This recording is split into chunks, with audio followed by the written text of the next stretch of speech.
We're back here on Taste Test Tuesday, but it's also National Pasta Month and Italian-American Heritage Month. So joining us with a culinary tour of Italian flavors and favorites is award-winning chef and author of the Italian Recipes for Dummies, Amy Riolo. Always great to see you. We love having you here.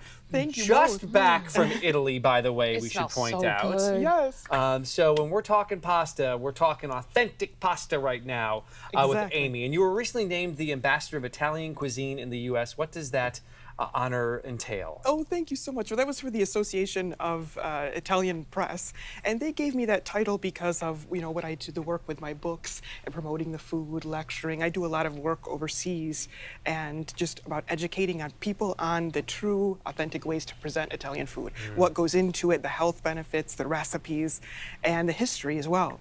And today you're touching on a topic that I recently learned. You can't just put any old sauce on any old pasta. That's What is right. the best way to get it right? So, a lot of people, you want to start with good quality pasta. Okay. And they're not all the same because these guys are made with really traditional flours. Some of them are ancient grains, like this one that we're going to be using. These are called paccheri greci.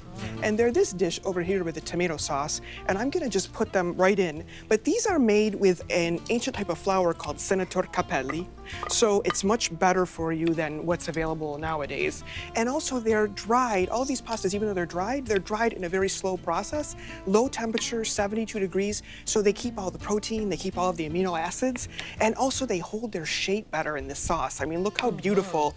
All of these thick ridges are gonna help us to hold the sauce. You gotta keep that sauce locked in. Exactly. If you have a thinner pasta like the spaghetti here, which doesn't have any ridges in it, then you can put that with something like this pesto.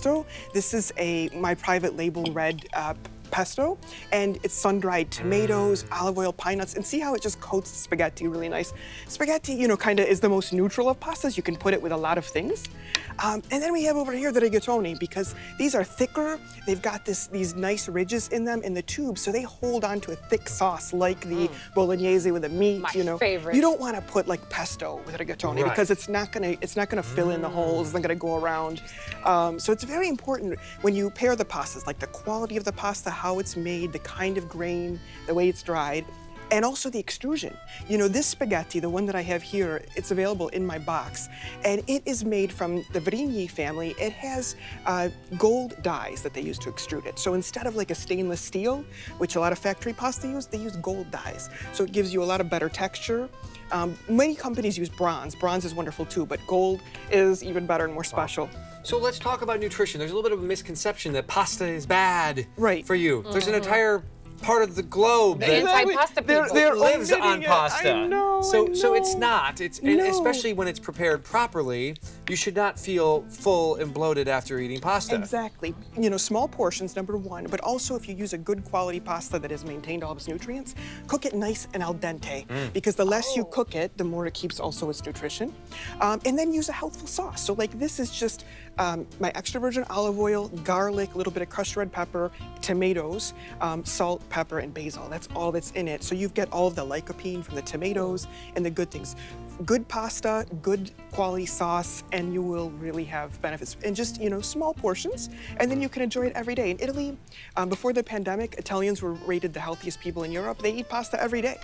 So it can be a part of the Mediterranean Wine diet. at lunch. Oh, speaking of which, Oh yeah, we gotta open this up. I brought you a very special wine. So this is a Pecorino Brut from Abruzzo, which is where they make my olive oil, same family. I want it to. And Oh. my God, this is it's good. really wonderful because Pecorino means little sheep. And in that region of Italy, they noticed that the sheep were always going after those grapes.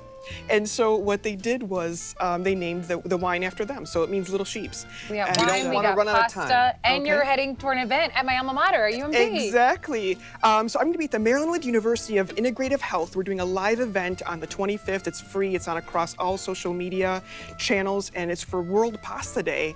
And we're going to be creating nutritious dishes that have culinary medicine principles, but are also, I'm going to teach you how to make bow ties from scratch. I know you like bow ties. You just mentioned it. I love bow ties. So- I love this.